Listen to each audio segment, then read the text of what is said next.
Dieting చేసే వాళ్ళ కోసం పన్నీర్తో జొన్న రొట్టె అండి స్నాక్గా తినచ్చు, లేదంటే డిన్నర్గా అయినా కూడా తీసుకోవచ్చు. ఇంగ్రీడియంట్స్ అన్నీ క్లియర్గా డిస్క్రిప్షన్ బాక్స్లో ఇచ్చాను.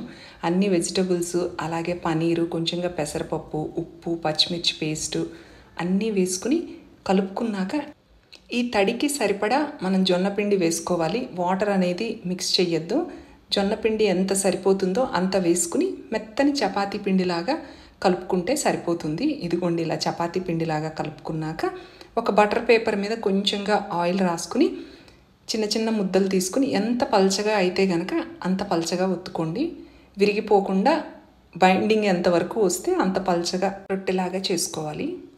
వీటిని పెనం మీద లో టు మీడియం ఫ్లేమ్లో మూత పెట్టి ఒకవైపు ఫ్రై చేసుకున్నాక రెండో వైపుకి ఫ్లిప్ చేసి లైట్గా ఆయిల్ అప్లై చేసుకుని ఫ్రై చేసుకుంటే మన పన్నీర్తో జొన్న రొట్టె రెడీ అండి. హెల్త్కి చాలా మంచిది, టేస్ట్ కూడా చాలా బాగుంటుంది. ట్రై చేస్తే ఎలా వచ్చిందో కామెంట్ చేయండి. వీడియో నచ్చినట్లయితే లైక్ చేయండి, షేర్ చేయండి. Thank you.